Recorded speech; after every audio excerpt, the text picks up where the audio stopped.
کیا مقام اور مرتبہ ہے حضرت فاطمہ الزہرا رضی اللہ تعالی عنہا کا۔ آپ کی زندگی کا ایک ایک لمحہ آج کی خواتین کے لیے مشعل راہ ہے۔ حضرت فاطمہ الزہرا رضی اللہ تعالی عنہا جنت کی شہزادی اور جنتی عورتوں کی سردار ہونے کے باوجود آپ نے سارے کام کیے۔ عبادت و ریاضت میں فرق نہیں آیا کہ جب مجھے اتنی بڑی خوشخبری مل گئی کہ میں جنتی عورتوں کی سردار ہوں تو پھر میں فرض پڑھ لیتی ہوں، مجھے کیا ضرورت ہے راتوں کو مشقت کرنے کی اور جاگ کے عبادت کرنے کی۔ حضرت سیدہ کائنات اتنا بڑا انعام اور اتنی بڑی خوشخبری ملنے کے باوجود حضرت امام حسن کہتے ہیں میں دیکھتا میری امی جان مسجد بیت کے اندر جو گھر انہوں نے نماز کے لیے جگہ خاص کی تھی مسجد بیت، ساری رات وہاں مصلی بچھا کے کھڑی رہتی۔ کبھی میں دیکھتا قیام، کبھی میں دیکھتا رکوع، کبھی دیکھتا سجدے کی حالت میں، ساری رات گزر جاتی تو سیدہ کائنات رو کے اللہ کی بارگاہ میں عرض کرتی اے اللہ کوئی ایک رات تو اتنی لمبی بنا دے کہ تیرے محبوب کی شہزادی دل بھر کے تجھے یاد کر سکے، تیری عبادت کر سکے۔ تیری رات چھوٹی ہے، میں قیام کرتی ہوں ابھی رکوع نہیں کرتی، رات گزر جاتی ہے، رکوع کروں تو سجدہ نہیں کر پاتی، تیری رات گزر جاتی ہے، اللہ کوئی ایک رات تو لمبی بنا۔ پھر امام حسن کہتے ہیں میں دیکھتا میری امی جان کثرت سے دعا کرتی لیکن ان دعا میں ایک جملہ بھی اپنی ذات کے لیے نہ ہوتا، ایک جملہ بھی اپنے لیے نہ مانگتی، ساری دعائیں کن کے لیے کرتی؟ امام حسن کہتے ہیں محبوب علیہ الصلوۃ والسلام کی امت کے لیے دعائیں مانگتی، ہمارے لیے کرتی، راتوں کو جاگ کے ایک دعا بھی اپنے لیے نہیں۔ امام حسن کہتے ہیں میں نے عرض کیا امی جان آپ ساری دعائیں اوروں کے لیے کرتی، اپنے لیے کچھ بھی نہیں مانگتی؟ تو سیدہ کائنات جواب دیتی ہیں بیٹے پہلے حق ہمسایوں کا ہے، اپنا حق بعد میں ہے، پہلے غیروں کا اوروں کا حق ہے، اپنا حق بعد میں ہے، پہلے میں ان کے لیے مانگتی ہوں۔ میں نے دیکھا اپنے ابا جان کو کہ وہ غاروں میں تنہائیوں میں جا کے راتوں کو جاگ کے قیام کی حالت میں، کبھی سجدے کی حالت میں ربی حب لی امتی ربی حب لی امتی کے دعائیں مانگتے رہے۔ مجھے محبوب علیہ الصلوۃ والسلام کی امت کی فکر ہے، اس لیے میں ساری دعائیں اپنے لیے نہیں کرتی، اپنے محبوب کی امت کے لیے مانگتی ہوں۔ اب دیکھو اتنا بڑا مقام ہونے کے باوجود سیدہ کائنات نے سارے کام کیے، بچوں کی تربیت ایسی کی کہ زمانے کو وقت کے امام دیے۔ حضرت امام حسن اور حسین ایسی تربیت جیسی اس ماں نے کی ہے،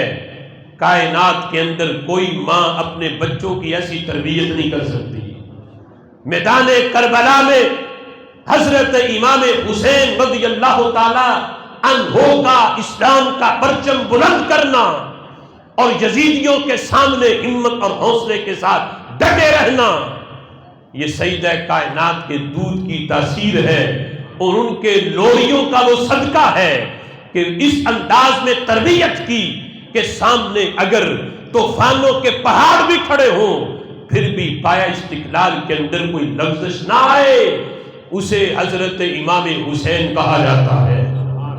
اور جس وقت لوگ ہاتھ چوم رہے ہوں، لوگ تمہارے در کا پانی بھر رہے ہوں، لوگ تمہاری خاطر جانیں قربان کرنے کے لیے تیار ہوں، اس وقت اپنی مرضی سے اپنی رضا سے خلافت کی چادر اتار کے اوروں کو دے دینا، یہ حوصلہ اور یہ ہمت اور یہ تربیت جس ماں نے کی ہے اسے فاطمہ الزہرا کہا جاتا ہے، اور جس کی ہے اسے امام حسن کہا جاتا ہے۔ حضرت امیر معاویہ رضی اللہ تعالی عنہ کے ساتھ جب صلح کا معاملہ تھا، لوگ کہہ رہے تھے حسن ڈٹ جاؤ، آپ خلیفہ برحق ہو، ہم تمہاری خاطر جانیں دیں گے۔ لیکن حضرت امام حسن نے کہا اگر میں ڈٹا رہا مسلمانوں کے دو گروہوں میں جنگ ہوگی۔ آپ نے خلافت کی چادر اتار کے اپنی رضامندی سے حضرت امیر معاویہ کو پہنائی، ان کے ہاتھ پہ بیعت کر کے رسول اللہ کا وہ فرمان سچا کیا کہ میرے آقا فرماتے تھے ان ھذا ابنی سید، میرا یہ بیٹا سید ہے، ان قریب یہ سرداروں والے کام کرے گا۔ مسلمانوں کے دو گروہ جب آمنے سامنے آ جائیں گے، یہ ان کے درمیان صلح کروا کے سرداروں والے کام کرے گا۔ یہ تربیت ایک تو رسول اللہ صلی اللہ تعالی علیہ وسلم کی آغوش نبوت کا فیضان ہے، اور دوسرا سیدہ کائنات حضرت فاطمہ الزہرا رضی اللہ تعالی عنہا کی تربیت کا کمال ہے۔ بچوں کی تربیت بھی ہے، گھر کا کام کاج بھی ہے۔ ذرا سوچو تو صحیح، امام الانبیاء کی شہزادی، پھر جنتی عورتوں کی سردار خاتون جنت، لیکن حال یہ ہے کہ گھر کا کام کاج اتنا کرتی ہیں کہ چکی چلا چلا کے ہاتھوں میں چھالے پڑ گئے، پانی خود بھر کے لاتی ہیں، مشکیزہ اٹھا اٹھا کے کندھے پہ نشان پڑ گئے، لیکن سارے کام کرنے کے باوجود بھی شوہر کی جو اطاعت ہے اور شوہر کے جو حقوق ہیں ان میں بھی کمی کوئی نہیں، بچوں کی تربیت میں بھی کمی کوئی نہیں، گھر کے کام کاج بھی اپنے ہاتھ سے ہیں، اور اللہ کی عبادت میں بھی کمی کوئی نہیں، ساری ساری رات جاگ کے عبادت بھی ہے، دین دنیا کے جو معاملات ہیں وہ بھی نبھا رہی ہیں۔ جس جہت سے سیدہ کائنات کو دیکھو، ہر جہت سے آپ کی شخصیت ایک منفرد حیثیت کی حامل ہے۔ تبھی تو کہا جاتا ہے جنت کی عورتوں کی سرداری ایسے نہیں ملی جس میں یہ ساری خوبیاں بدرجہ اتم موجود ہوں، رب ذوالجلال اسے جنتی عورتوں کی سرداری عطا فرماتا ہے۔ آج کوئی کسی بڑے باپ کی بیٹی، وہ باپ کتنا بڑا ہو،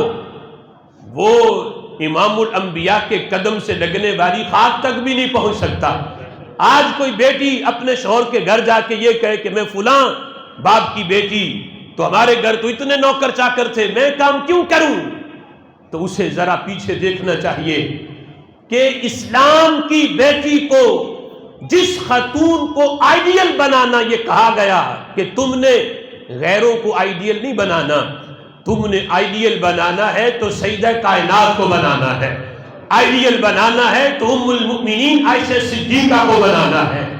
آئیڈیل بنانا ہے تو حضرت خدیجہ الکبریٰ کو بنانا ہے۔ یہ خواتین ہیں جن کو سامنے رکھ کے، یہ تمہارے لیے رول ماڈل ہیں، جن کو سامنے رکھ کے، جن کی سیرت کو پڑھ کے مطالعہ کر کے تم نے اپنی زندگی کے معاملات طے کرنے ہیں۔ اگر اس انداز میں زندگی بسر کرو گی، تمہاری دنیا بھی بہتر ہو جائے گی، آخرت بھی سنور جائے گی۔